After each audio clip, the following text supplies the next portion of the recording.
All right, friends, welcome to Curious and Quirky, the podcast that unpacks innovation, pokes at conventional wisdom, and occasionally discovers the thing that everyone optimized for may have been the wrong thing entirely. This isn't your grandpa's podcast, though if he were any around today, he'd probably be building a backup generator for the house, questioning airline business models, and reminding everyone that humans used to actually talk to each other at work. Each month, we bring together the bold, brilliant, and slightly rebellious minds from Caltech's Executive Education to explore what leaders and teams mostly get right and what happens when systems start bending in ways nobody expected. And this month, we're keeping things fresh once again with another special announcement because apparently we've decided stability is overrated. I'm excited to share that Curious and Quirky will soon be partnering with the New York Public Library for an upcoming future session, bringing together our love for innovation, exploration, and unconventional thinking with one of the world's greatest institutions dedicated to curiosity and learning. Yeah, we're kind of a big deal. So, okay, back to the show. Now, there's a common thread running through in all of today's topics. Really, it's all about what happens when efficiency, scale, and optimization collide with reality. We're going to be talking about lean systems that somehow become fragile under pressure, innovation that only seems to work when all the right forces tend to align, power grids potentially straining under the weight of digital growth and AI, and also workplaces where people are communicating less than ever before, which to me is a little ironic when you think about it because most of us are in more meetings than ever today. So grab your coffee or your please don't talk to me until this kicks in cold brew or whatever helps re-engage your brain after too many quick snack breaks, and let's get curious and maybe just a little bit quirky. Okay, so as we roll into the month of May, a month where calendars are full, inboxes are overflowing, and somehow everyone is still saying, sorry, just seeing this now. It feels like the perfect time to remind ourselves of that organizational change everyone keeps talking about. Now, most organizations think communication problems can be solved with another meeting, a group hug, or simply throwing more people at the problem. Ginny has spent her career helping leaders navigate that human side of change, and she knows the real challenge usually has a lot less to do with technology and a lot more to do with how people actually communicate and work together. She spent 24 years at General Electric in executive leadership roles, spanning organizational development, cultural transformation, and leading large-scale change initiatives. And she's helped shape how organizations adapt when the world around them begins to shift. And this month, she's diving into a fascinating yet terrifying trend. A recent study found that people are talking 28% less than what they were just a year ago, which raises a pretty important question. What happens to leadership, trust, collaboration, and culture when conversation itself starts disappearing? Because at some point, let's take this offline, may become a little too literal. Ladies and gentlemen, Ginny Ertl. Thank you, Tim. That was just a great setup. So as Tim mentioned, I'm going to spend the next several minutes talking about not talking. So a new study from the University of Missouri finds that people are talking 28% less in 2026 than in 2005. And I find this statistic very curious. My question is, how does this decline in speaking impact leaders, the workforce, and the workplace? We can all agree that we are talking less or not at all as we go about our daily tasks, when we pick up our mobile order at the coffee shop, when we self-checkout at CVS in the grocery store, when we use the ATM machine and online bank, and the list goes on and on and on. So researchers found that people speak on the average 3,000 words fewer per day than they did in 2005, which accounts for the 28% drop. Additionally, people under the age of 25 speak even less. They speak 44% fewer words than their counterparts of 20 years ago. And the study further cites that the decline has happened incrementally. In each year of the study, people spoke an average of 338 fewer words per day. And the researchers note that digital communication like texting, Instagramming, and emailing has replaced many kinds of verbal communication, especially among young people. But texting and messaging, they say, do not account for the entire shift. Another factor is the amount of time people spend in silence, whether alone or at the workplace.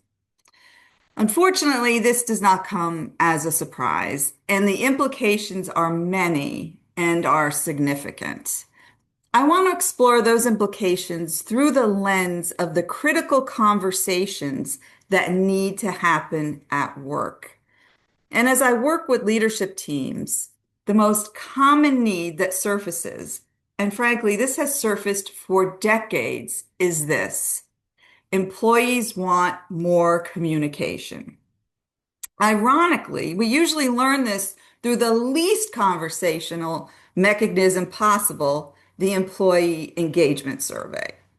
And when leaders see the data, the response is often, let's have a town hall. But a town hall is not a conversation. It's a presentation. A town hall rarely feels like a safe environment to surface difficult issues. It does not replace the meaningful day-to-day dialogue between a leader and their team or the one-on-one conversations leaders need to have with their direct reports. And that matters because trust sits at the center of every high-performing team. Trust is built through relationships. Relationships are built through conversations, not broadcasts, conversations. So the second critical conversation is the feedback conversation. In my experience, this is the conversation leaders avoid the most. And yet, it may be the most important conversation a leader has. The only way to keep an organization on track is to ensure people are on track. And the only way people know whether they are on track is if somebody tells them. They need to know, what does good look like? Am I meeting expectations? If not, how do I course correct? I say this all the time to the leaders I coach. Don't expect your direct reports to be mind readers. Clarity and communication is a leadership responsibility. And then the third example I want to cite, poorly run meetings. There are many ways to run meetings poorly. And among the worst is what I call the presentation parade, the endless sequence of slide presentations that prohibits real discussion and blocks the sharing of knowledge and ideas. I'd like to illustrate this with a story about a prominent CEO who interrupted a presentation to ask the presenter a direct question. And the presenter responded, if you wait until slide 9, we'll get to that. They were on slide 2. The CEO pushed the deck aside, looked the presenter in the eye, and said, no, answer the question now. Because a conversation does not wait for slide 9. A conversation happens in real time. Conversations are the lifeblood of leadership. They are how knowledge is shared, ideas are shaped, perspective is gained, and progress is turned into success. And while conversation is a skill every one of us possesses, it becomes meaningless if we don't actually converse. And if this were 2005, I probably would have said all of this in about 28% more words. So with that, I kind of hand it to our innovation guru, Brian. Well, thank you, Jenny. I'll try not to be concise. How's that? Tim set this up nicely when he talked about efficiency, scale, and optimization, which of course is a three. The title in a previous Curious and Quirky episode, I talked about the importance of naming things because it creates power, potentially, and energy. And so I'm gonna this little presentation here we're gonna call triadic convergence, which is seeing the threes, how breakthrough ideas, trends, and transformations often emerge from triadic conversions.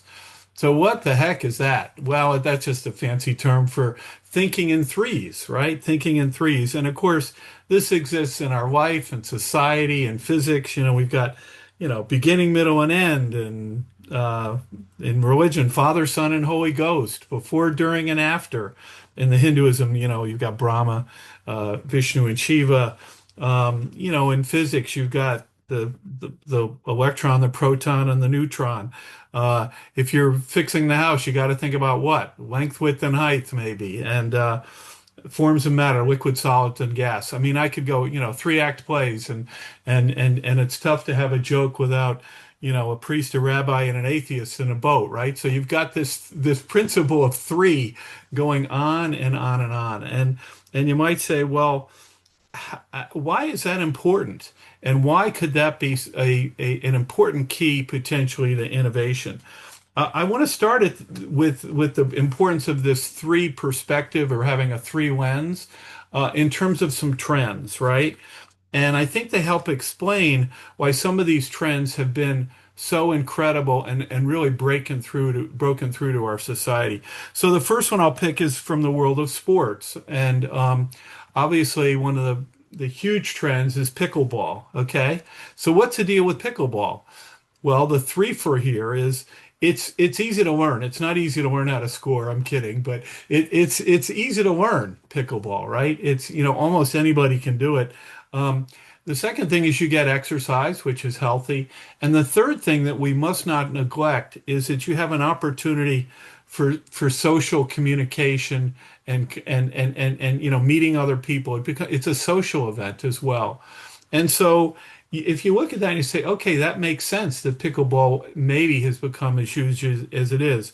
In technology, and obvious one is the smartphone. You've got communication, computing, and photography, along with 100 other things. But that's certainly one of the reasons that the smartphone has become so important in our lives, for hopefully talking more. I don't know. The texting we're doing.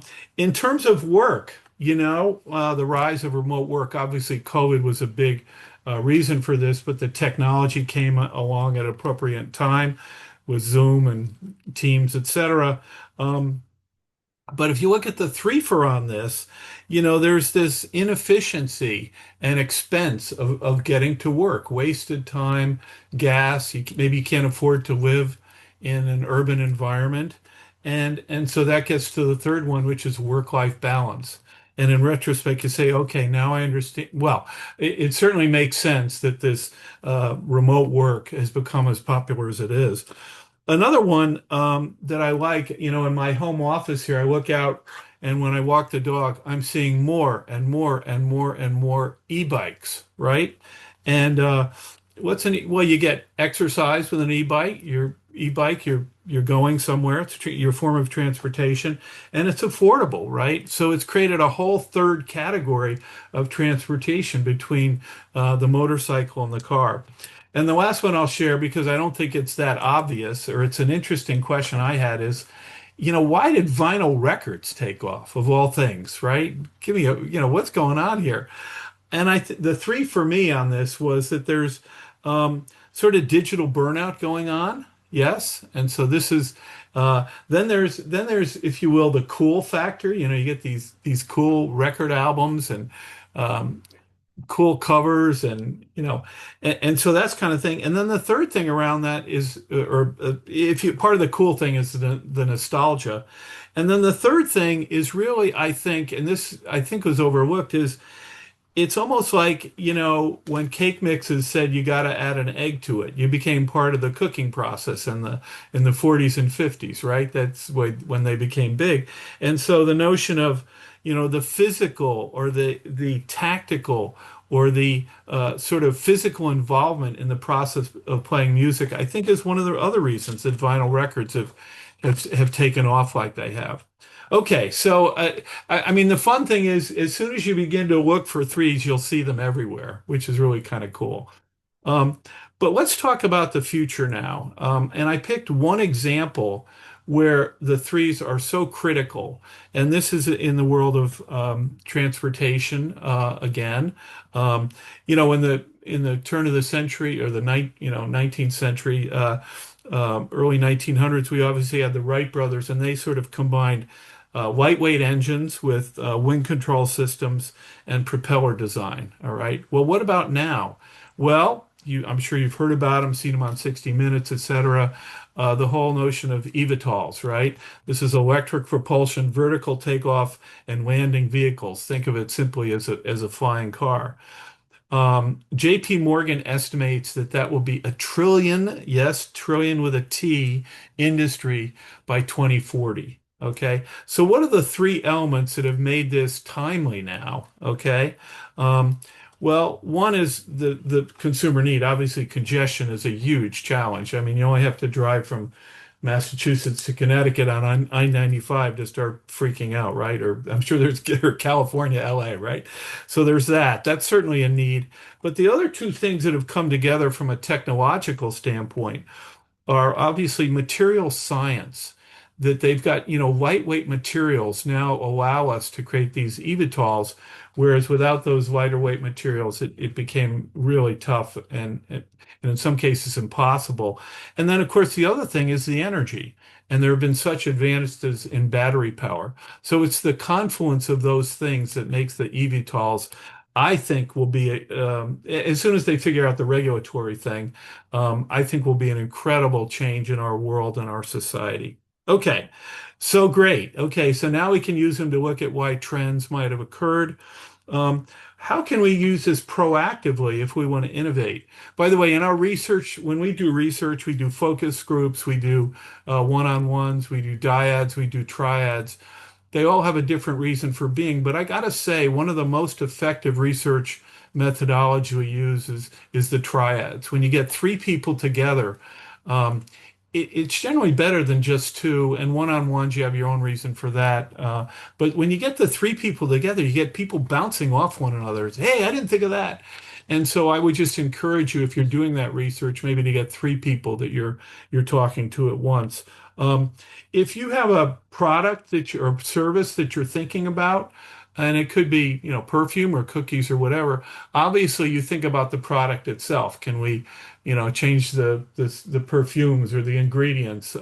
Then there's the sort of and forms, and then there's of course its manufacturability, because you want to make sure it's and logistics around it. You want to make sure you can offer it a viable cost. But the third thing you might think about, and I'm not going to spend time on this, I'll just leave this as a curious and quirky thought prompt for you, is what is the experience of the person that's having that service or product?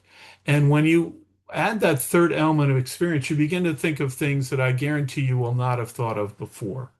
Okay, so the other thing you can do, how can you prompt yourself to have fun with this? And you might even do this with your kids.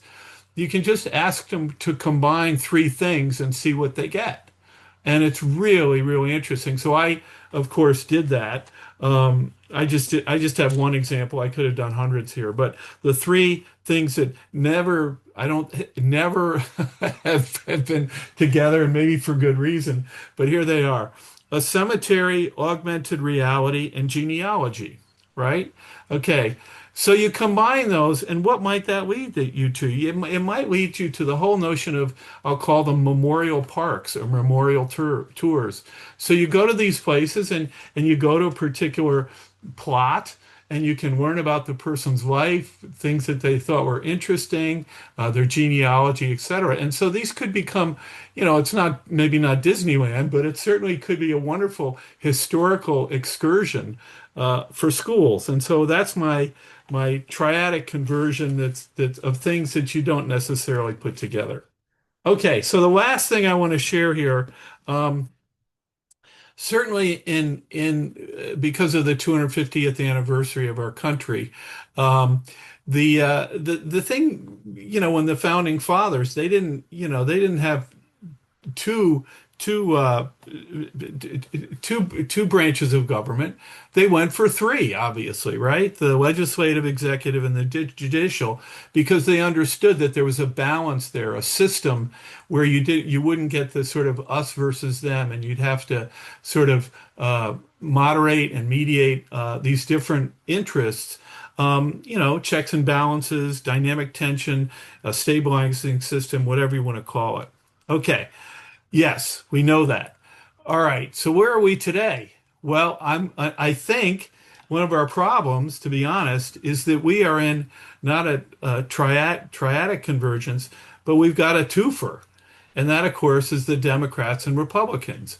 And that leads to what? Us versus them, binary, false binaries.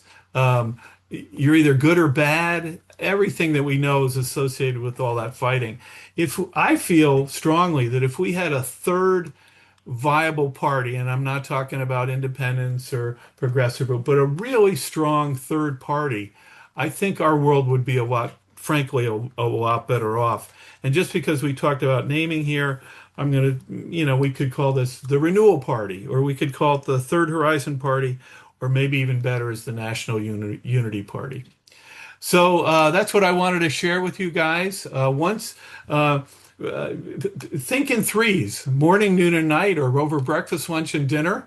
And I think you'll find that you're getting some really interesting systemic ideas that could be quite powerful. All right. So let's see. By the way, I have a little thing that I want to do at the very end of this that I think could be fun. A new feature of Curious and Quirky that I'll talk about at the end. But here we go. So, Tim, did you want me to introduce Alan Yeah, let's go ahead. you? Let's add Alan in. We'll introduce Alan and we'll go from there. Okay, so Alan, I will reveal an inside story here of the Curious and Quirky podcast.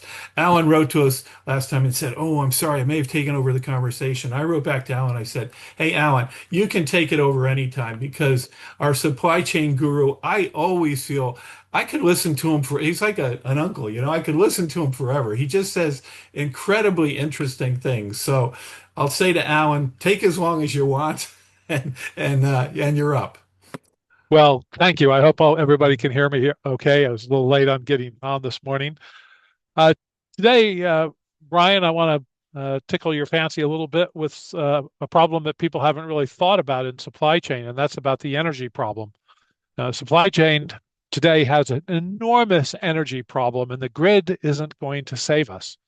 So let's start with something that most supply chain leaders really don't like to talk about, at least out loud. One is that your supply chain strategy assumes that power or energy will always be there. Two is that you assume that it's always on, it's always cheap, and it's always expandable. And the third one is that the assumption is quietly but systematically breaking, especially in these giant fulfillment data centers and logistics centers. Direct to consumer or D2C and B2C supply chains are scaling faster than the infrastructure beneath them is able to scale. Data centers, AI-driven forecasting tools, automated warehouses, battery-powered transportation vehicles like Waymo, and equipment in factories and all the automation and automation that we see, including digital twins. None of this runs on optimism. It all runs on megawatts. And the grid, well, the grid is out of runway. Interconnection queues, for the most part, and new infrastructure projects are measured in years and mostly in decades to develop. Substations are constrained. Transmission upgrades are political projects now. And meanwhile, your customers don't really care. Your board of directors doesn't really care. And your competition definitely doesn't care. So the market is doing what markets do when critical infrastructures becomes a bottleneck. It's going around this critical infrastructure, just in the same way that supply chain managers have been trained to go around inadequate suppliers for their entire careers. They tend to find alternate suppliers and or technologies. And today, large supply chains and supply chain managers are looking for ways around the grid. Turns out electricity is no longer a utility. If I've learned anything from Jenny and from you, Brian, and from Tim, and certainly from Mary Abbazia and the folks in her organization, I've learned that it's really, really important to sometimes reframe the problem. And so I want to reframe electricity and utility as now not a provider, but as a constraint on growth. Digital infrastructure that supports modern supply chains, especially these AI heavy data centers, is demanding power beyond what the grid can deliver in any reasonable business timeline. Uh, that's why we're seeing data center developers, hyperscalers, and logistics operators showing up with something new in their site plans, and that would be their own power source and their own power supply. Not just backup generators, not emergency diesel generators, but private microgrids. Burn that term microgrid into your biological EEPROM up here, because you're going to hear a lot about this in the future. This is about behind the meter generation and behind the meter storage. It's also about behind the meter dispatchable power built for scale that can be scaled by the private enterprise without having to rely on the grid providers. This really isn't just about resilience anymore. It's also about speed to market. In a recently released report from Deloitte, very insightful report, you can look it up. It's called Who Will Own the Power?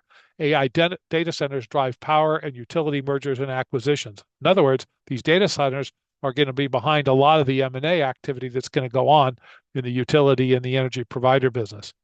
In that report, they found that of all the U.S. power-related capacity transactions in 2025, half of them were renewables at over 75 gigawatts, by the way, up from 61 gigawatts in 2024. I want you to think about that. That's an increase of 18.5% in requirements in just a single year. In the same study, Deloitte pointed out that you can no longer viably bring a data center to market without bringing the power solution to market alongside it. That should sound familiar to supply chain leaders. That's the same logic that we tend to apply to marine ports, airports, suppliers' factories, third-party logistics suppliers, highway access and development, airlanes, and even distribution hubs. If the infrastructure can't support demand, you have no choice but to localize it, or oftentimes referred to as internalize it. And if you can't internalize the demand, you can't internalize the revenue. And worse, you run the risk of damaging your hard-earned enterprise reputation because you can't deliver, because you don't have the power to run the factory, because it's all being consumed by a data center. So microgrids are the new just-in-time strategy for power. Many years ago, in the supply chain world, planning and what we referred to as lead time offsets scheduling was done by a material requirements planning algorithm. Then we moved to just in time, which said just have the inventory arrive just in time for needs. Well, now we're talking about just in time strategies for power. For decades, supply chain management has been kind of a story of pulling risk closer, having fewer dependencies, shorter lead times, and more control over critical inputs. Today, energy is now becoming one of those major inputs that should be managed, just like any other supplier. Microgrids allow companies to say, we're not waiting 3 to 7 years for grid upgrades. And by the way, for grid development, 12 to 20 years. We're building what we need now. We're building it down the street or right next door to our distribution center or our factory, and connecting later if it makes sense. So think about this. Factories and distribution centers, as well as these big fulfillment centers, and I would also stretch it to the AI data centers, they're now thinking that the primary source will be privately generated power, and then the backup will be the grid. Instead of the grid with local battery-powered backups or storage backups, now they're completely flipping the script. That's why companies like a company called Scale Microgrids aren't just energy providers anymore. They're actually land developers. They're designing whole campuses. They're working in cooperation with factory and data center designers to actually build the power source right next door or within the same campus. They're effectively pairing what we refer to as compute growth with energy growth as a single integrated product. And when a company signs a contract for hundreds of megawatts of off-grid power for a hyperscale sort of customer, that's actually not hedging. That's decoupling growth from the grid. That is localizing the energy requirement as the primary source, not the backup source. The same story, by the way, is playing out in Utah, which, by the way, is kind of data center central. And this is where we see a lot of data centers coming online today that are completely off grid. In fact, they're not even applying for grid permits. They're building them off grid with the off grid source, but they want to be able later to connect because they want to use the grid as a backup. I want you to think about when the Edison companies all of a sudden wake up one day and realize they're not the primary provider to the biggest customers, biggest single source customers. They're actually now will be relegated to a backup position. Turns out there's enough technology now. It's not as expensive as one would think. It's not even dirty power. The problem is that they need something that's available, and the technology works today. So whether it's solar energy or whether it's hydrogen gas permeable membrane fuel cells or other tools, there's plenty of tools out there to make this possible, especially when one considers the loss of revenue as a result of inadequate power. So here's the uncomfortable truth. The grid isn't failing. It's opted out of speed. We keep framing grid stress as a crisis. It's more accurate to call it a mismatch. The grid was designed for predictability. Supply chains today are designed for volatility. AI workload spike, automation ramps, logistics demand surges seasonally and unpredictably. The grid doesn't scale that way, and it never will. Microgrids don't exist to fix the grid. They exist to relieve the grid. Every megawatt you generate behind the meter is one less megawatt fighting for transmission capacity and even for generation capacity. Every battery that flattens a demand spike is one less transformer overheating on a hot afternoon. Distributed power doesn't compete with the grid, it buys it time. And remarkably, it does this faster and cheaper than traditional solutions. That's why investors are piling in now, not because they love complexity, but because they love returns where infrastructure is constrained. This really isn't an energy play. It's a supply chain risk play. Here's where this kind of becomes very relevant for supply chain executives who might be attending this podcast. All energy outages aren't just downtime. They tend to be cascading failures. Cascading failures start with missed order, inventory spoilage, then idle labor, then broken service guarantees, ultimately lost trust with the customers. It's easy to lose trust. Ginny has talked about this before, how easy it is in the managerial world to lose trust and how difficult and time-consuming it is to build. So it is with your marketplace and your customers. By the way, now layer AI on top of all that. If your forecasting, optimization, and forecast systems all depend on computational capabilities, and computational capabilities depend on power, then electricity becomes the single point of failure in your supply chain. Microgrids remove that single point. They turn power into something you manage, stage, and dispatch just like inventory. That mental shift, by the way, matters. The provocative part of all this is that power is moving forward in our minds and moving forward in our planning and our strategies to become a competitive advantage, not just a nice to have or an expected to have sort of event. Let's not really pretend otherwise. Companies that control their own power can site facilities where others can't.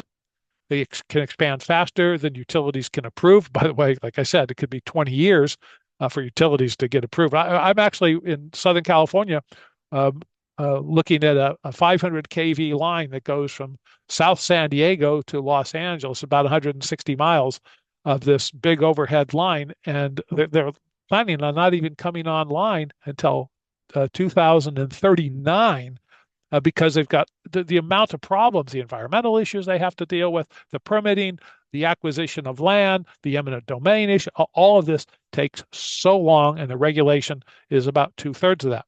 Microgrid, you don't have that. Also, the problem is that they can site the facilities where others can't. This is a solution. They can expand faster than as I said, than utilities can approve. They can lock in their long-term energy costs. So now it's a predictable element, and they can promise uptime that competitors simply can't, those who haven't invested in microgrids. So this is more than resilience. It's actually leverage. It's marketplace leverage. This isn't actually an important point because resilience has always been about creating local leverage, and one should never really forget that. That's really the whole point of resiliency. And leverage shows up in the P&L. Companies moving first aren't trying to overthrow the utilities. They're doing what supply chain leaders have always done when a bottleneck threatens growth. They're looking at they're looking at energy as a bottleneck. This is what supply chain managers and executives do. They try to build redundancy, optionality, and control. Electricity just joined the list of typical supplier problems. So here's kind of the final thought. The grid's going to survive, it's going to evolve, and it's going to remain essential, but it will no longer lead. All the big public utilities need to wake up to this. This is one of the consequences of AI. This is one of the consequences of the shift from venue-based shopping or stores to online. This is the result of all the technologies to this date, now requiring that these power providers start thinking of themselves as a supplier in a competitive place, not just a public utility place. The Public Utility Commission laws and rules have allowed the domination, have allowed these organizations to have few competitors because the cost was so great to build out a power grid. If you localize the power grid with solar or geothermal or other technologies, you break that monopoly, that natural monopoly that had to exist in order to allow the investors to get some return on their money. You couldn't have in the old days wild and crazy competition, but now you can in the generation and distribution of power.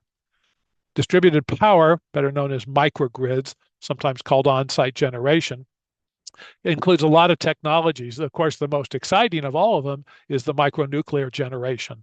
And by the way, some of the new battery technologies rank right up there in terms of excitement.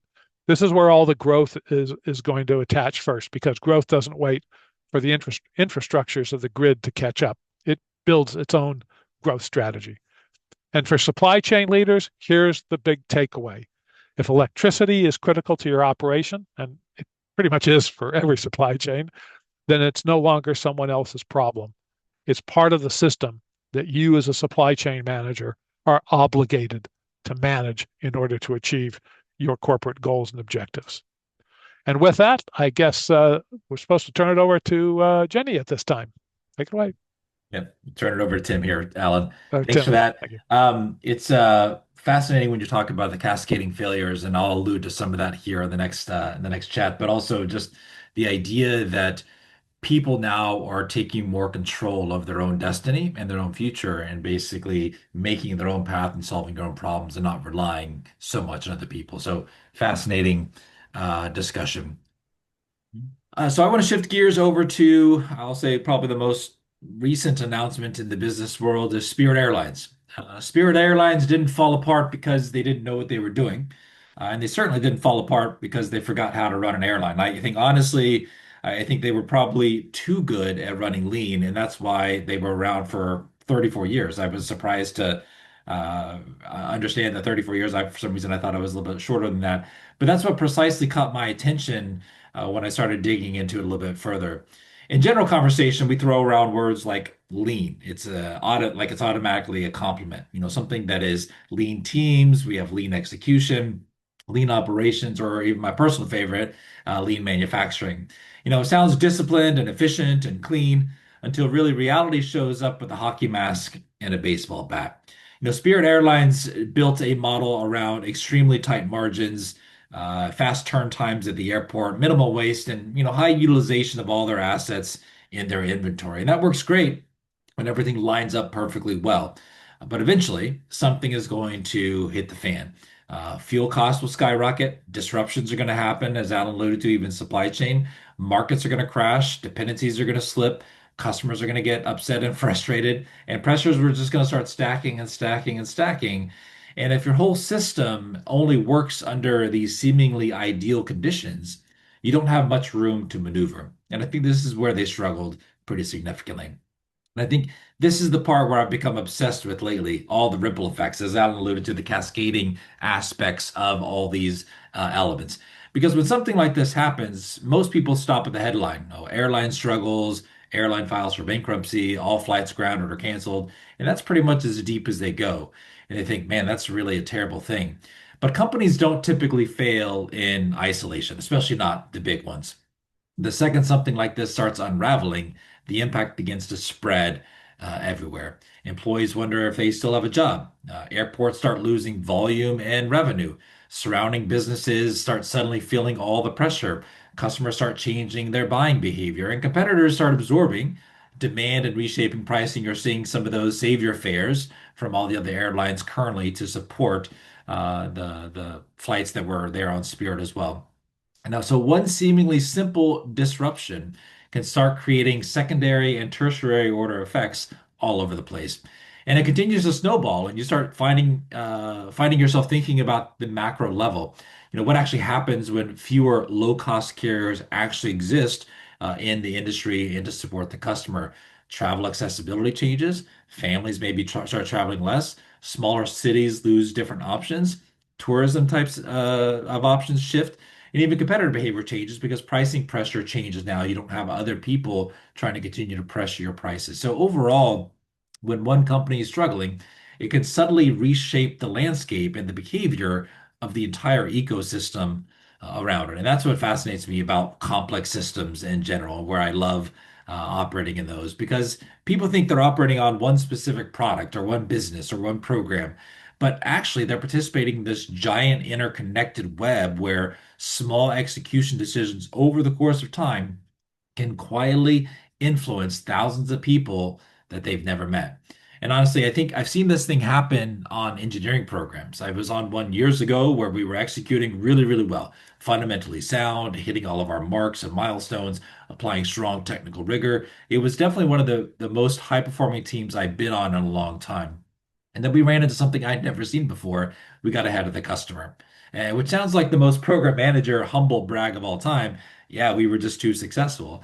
But seriously, the customer came back and basically said, "Hey, we're not going to hit our timeline. You guys need to slow down."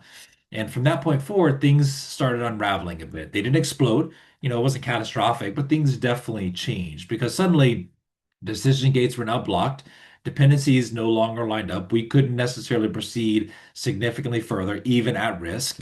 Key information wasn't available. Staffing assumptions changed, and the execution cadence of what we had planned now was at risk as well. And a plan that looked great inside our internal project schedules no longer matched the greater vision and the larger system around it. And I think that's what the part that most people miss. A lot of programs don't fail because the plan itself was inherently bad. They failed because the plan quietly assumed everybody else would execute perfectly as well. And the scary part is that at the top level, everything can still look fine for a while. We all know, we've all seen the green dashboards, story points look great, the milestones are technically on track. But meanwhile, underneath, absolute chaos. Teams are churning, people are making handshake agreements to figure it out, give receivers are getting missed and cascading into other teams. And that's when you start realizing your schedule has the structural integrity of wet cardboard. And one thing I've learned over time, lean is fine, 100% perfectly fine, but too lean can be deadly.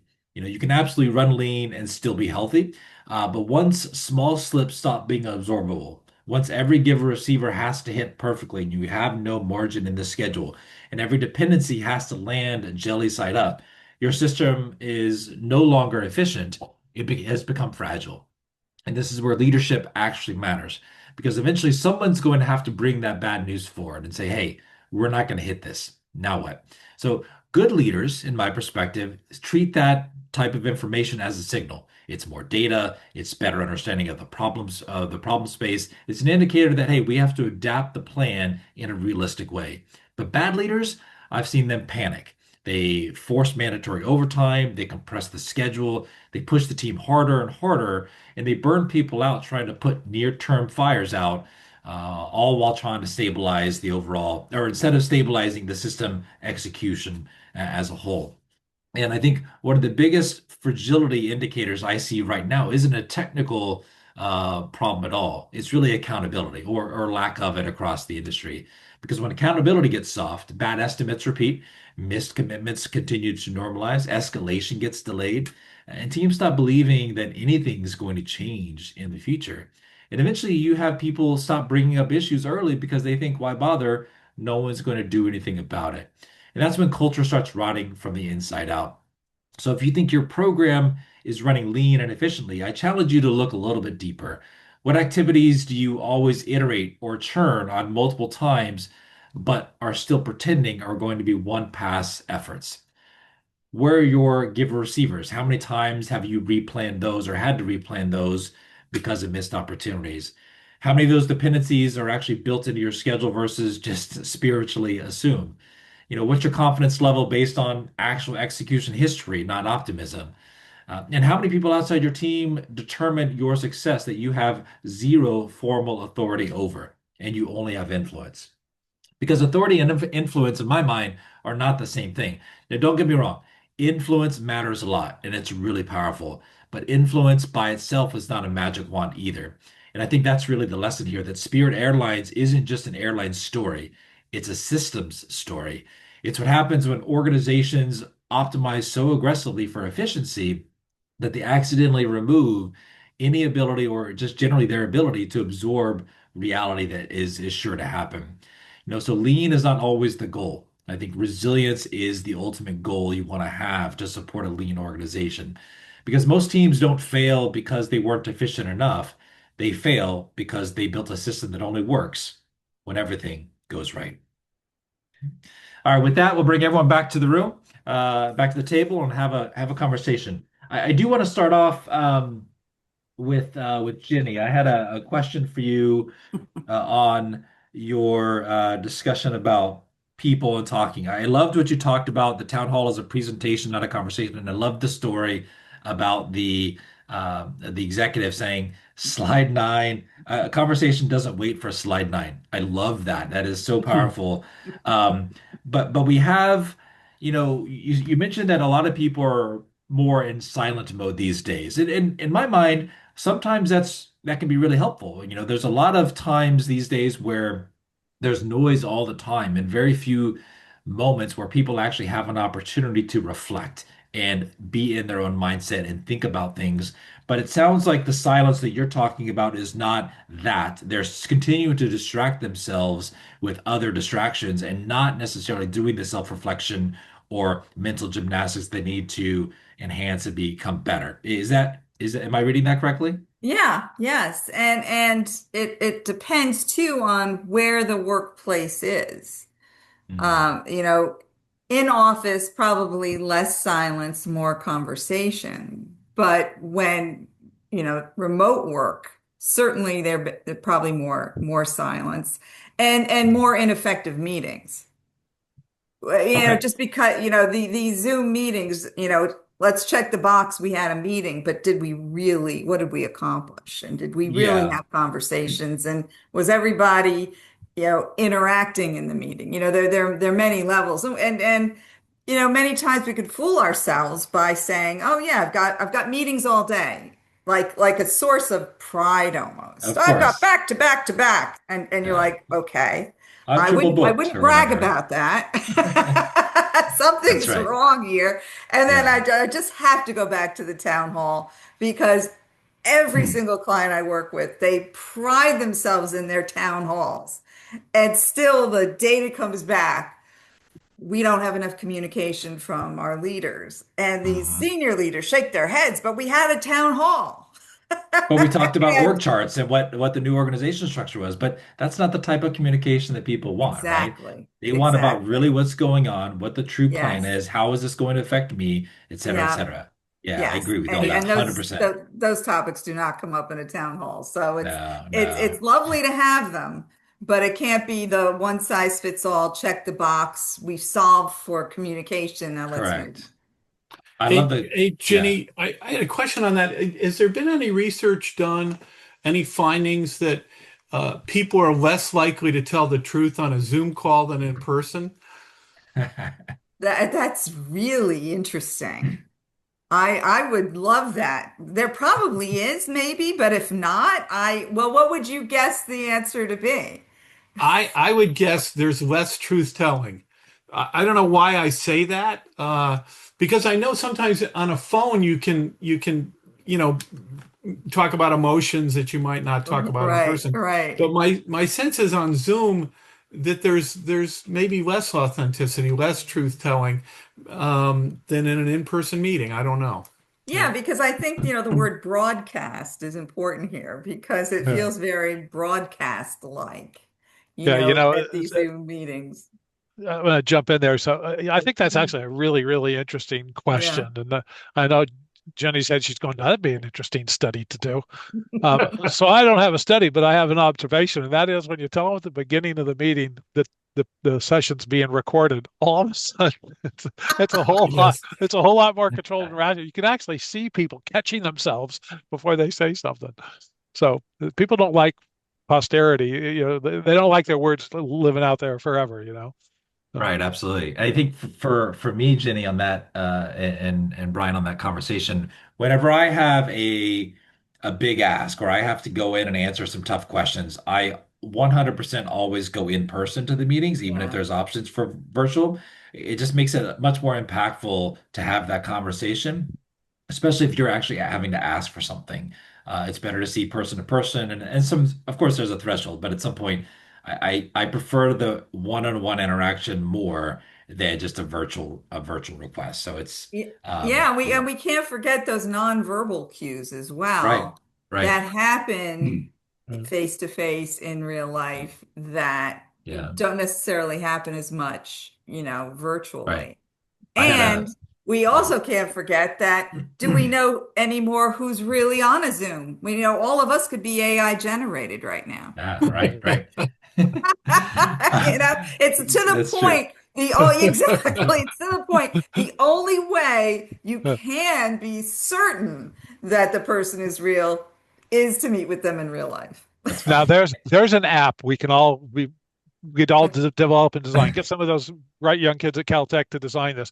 It watches the Zoom, watches everybody in the Zoom, and then ranks them whether they're a bot or whether they're real. And so right on the screen, it Exactly. says That's bot, funny. bot, bot. That's funny. I love that. Yeah, and I think that the in-person, Jenny, is much more powerful because you can actually, I don't know, there's things about personal interaction that either can lighten the situation or just, enhance it as well. I mean, for example, I had a big meeting yesterday with my senior leadership. I had to go ask for some support in this particular area. And to be fair, they knew I was coming, so it wasn't like a surprise.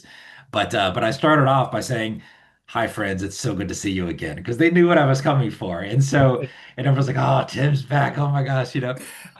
But you lighten the mood a little bit with that in-person kind of Yeah. humor and those kind of Yeah. subtleties, which would be a complete miss and dud on the phone. So I Yeah. like Yeah. those aspects of things Yeah. when it comes to in-person conversation, because you can see, like you said, the subtleties of people's reactions, and you Yeah. can actually look them directly in the eye, so it feels like you're truly answering the question, and all Yeah. that I think is realistic. So, Brian, you talked a lot about, well, first of all, you said you can exercise on an e-bike, and I will professionally disagree. I don't think that that's true, but that's my own personal opinion. Unless the ones that you actually turn. I see so many kids out here in Redondo Beach because that's really big out here to have e-bikes, but it's just the ones that are automatic battery. You don't actually have to pedal, and it's just I feel like there's no exercise there, but that's fine. We talked about smartphones, and then we're potentially talking more. One thing that I've actually been interested in seeing, there's a huge push and a trend now to go back to retro phones. And so you're seeing a lot of the standard phones that we used to have, 20, 30 years ago that are on the wall with a long cord and physically handheld. They're Bluetooth coordinated, so tied to your actual phone, but you actually can talk on that phone now and use that instead of your smartphone. And there's also one that's designed specially for kids. It's called the Tin Can. And actually now, if the kids actually have those, each one of those, then they can talk to each other for free. Otherwise, it's a small subscription. You can call grandma or grandpa or whatever. And I find that amazing that the kids can, they're not going to give, like, I'm not going to give my daughter a cell phone, right, for a long time. But I would love to for her to have an ability to make those calls and do those things with the actual landline type of phone to kind of get that physical nature. And so I think that those types of things are going to enable, increased communication, hopefully, and different ways of doing it instead of just getting distracted on the phone with all the fun things you can do on the phone as well, with all the, facial apps and all those, whatever else you can do with all the facial stuff.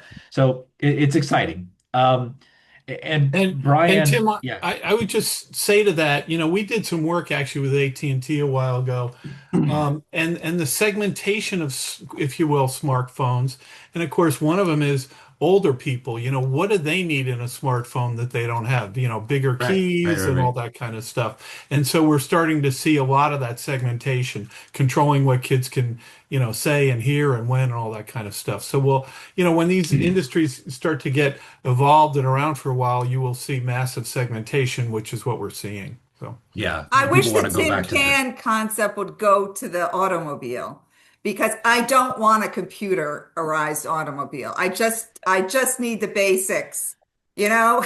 I just need a steering wheel.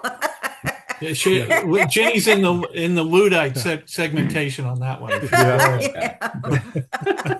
You know, The anti-Luddites, right? That's funny. Love it.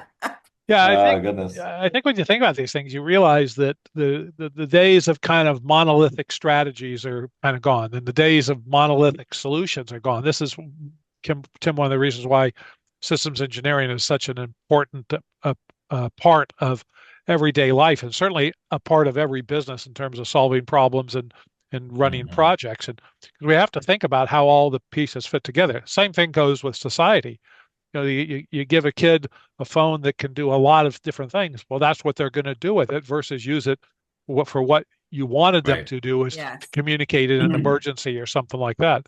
And then Yes. Yeah. and then as you point out with system engineering, is that everything you do has consequences. Some are positive, some are negative. And sometimes you solve a problem just to cause that results in three new problems that have been created as a result of the solution to the That's Hmm. problem. right.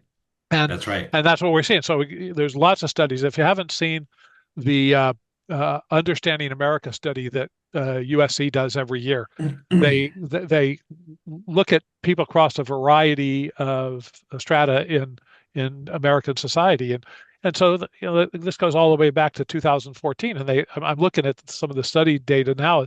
They've looked at extroversion. Extroversion has dropped, has gone down, and there's a direct correlation to these communication tools. By the way, they've also discovered they do that, break it down for different groups. And of course, you can imagine that it's gone down for the youngest groups the most, and for the 60-plus-year-olds, it's kind of been flat. But still, the consequences of this great technology, this digital technology that we have, does have some downsides. Interestingly enough, conscientiousness has mapped as dropping off as well for most of those younger groups as well. And we see it as employers every day.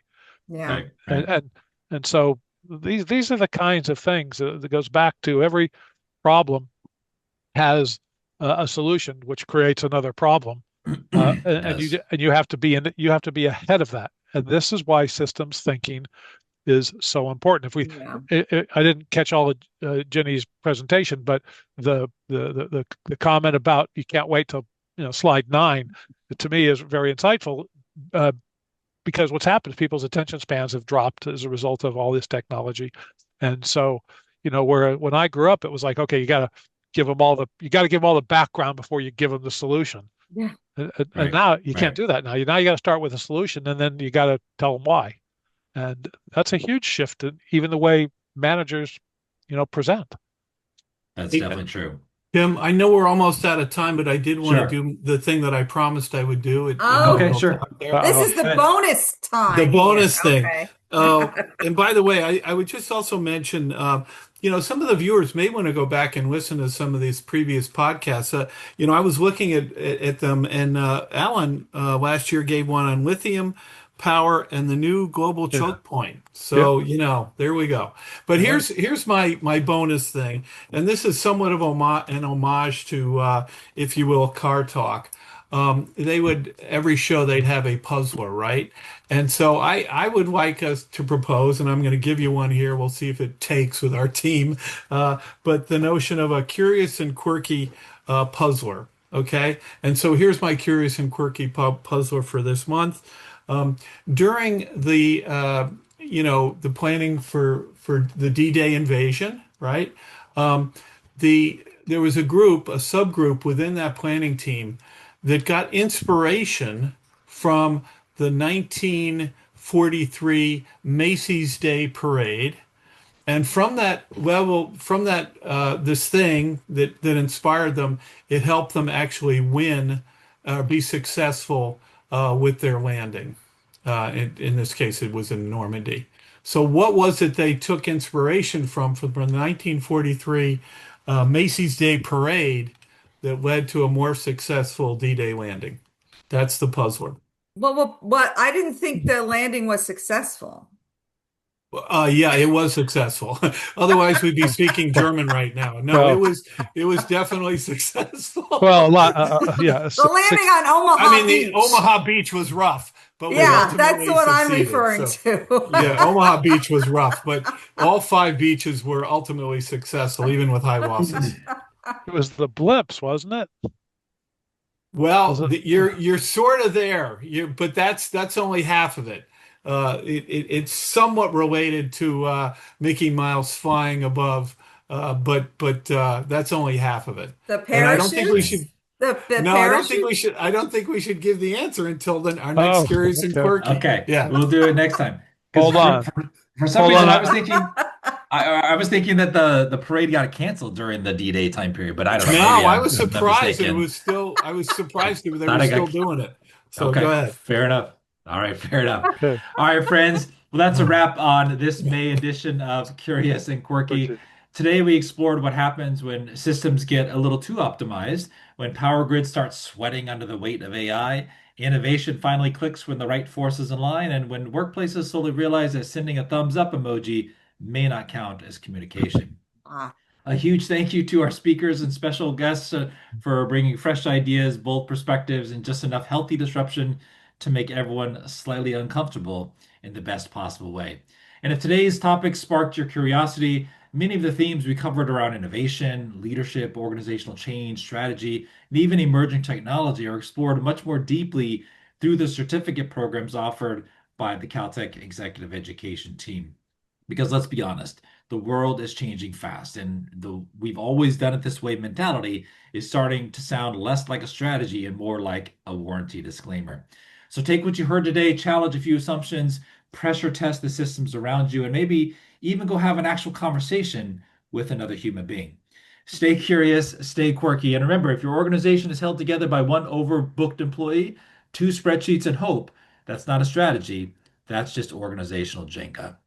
Until next time, my friends.